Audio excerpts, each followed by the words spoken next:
السلام علیکم دوستو، آج ہم آپ کو سنائیں گے جنگل کی کہانی۔ پیارے بچوں، ایک دفعہ کا ذکر ہے کہ افریقہ کے ایک جنگل میں بہت سے جانور آپس میں مل جل کر رہتے تھے اور ایک دوسرے کا خیال رکھتے۔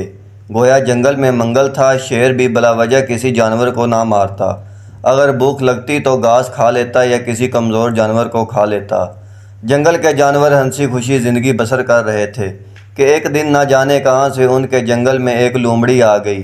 بچوں، آپ تو جانتے ہیں کہ لومڑی کتنی چالاک ہوتی ہے۔ جانوروں نے اس سے پوچھا کہ تم یہاں کیوں آئی ہو؟ تو وہ جھوٹ موٹ کے آنسو بہانے لگی اور بولی، میں جس جنگل میں رہتی تھی وہاں میری کوئی عزت نہیں کرتا تھا، لہٰذا میں مجبور ہو کر یہاں آئی ہوں۔ جانوروں اس کو اپنے بادشاہ شیر کے پاس لے گئے اور ساری بات بتا دی۔ شیر نے کہا، دیکھو بھائی، تم سب جانتے ہو کہ لومڑی چالاک ہوتی ہے، لہٰذا میں تو اس کو یہاں رکھنے کو تیار نہیں، باقی تم ساروں کی مرضی۔ جانوروں کو لومڑی پر ترس آ گیا اور آخر جانوروں کے کہنے پر شیر نے لومڑی کو جنگل میں رہنے کی اجازت دے دی۔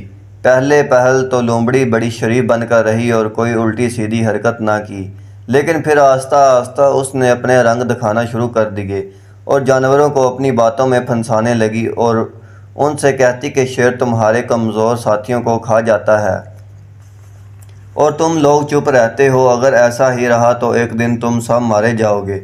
شیروں میں تو جانوروں نے لومڑی کی باتوں کو نظر انداز کر دیا، لیکن آخر جانور لومڑی کی باتوں میں آ گئے اور انہوں نے شیر کے خلاف بغاوت کر دی اور سارے شیر کو مارنے پر تل گئے، لیکن وہ کمزور تھے اور خود کچھ نہیں کر سکتے تھے۔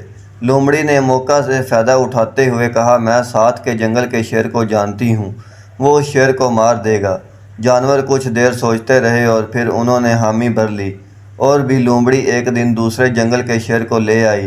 اس نے آتے ہی متاثر جنگل کے جانوروں کے بادشاہ کو خون ریزہ لڑائی کے بعد مار دیا، جس پر جنگل کے جانور بہت خوش ہوئے اور اس کا اپنا نیا بادشاہ بنا لیا۔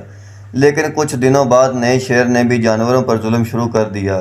سب جانور اپنے کیے پر رونے لگے۔ آخر انہوں نے ہمت کی اور ہاتھی سے مدد کی درخواست کی۔ پھر ایک دن ہاتھی اور جنگل کے تمام جانور اکٹھے ہوئے اور شیر کو جنگل سے بھگا دیا اور لومڑی کی بھی خوب خبر لی اور اس کو بھی جنگل سے نکال دیا۔ جانوروں نے ہاتھی کو اپنا بادشاہ بنا لیا اور سب ہنسی خوشی رہنے لگے۔ نتیجہ بچوں، اس کہانی سے یہ سبق ملتا ہے کہ آپ بغیر سوچے سمجھے کسی کی باتوں میں نہ آؤ، نہیں تو نقصان اٹھانا پڑ سکتا ہے۔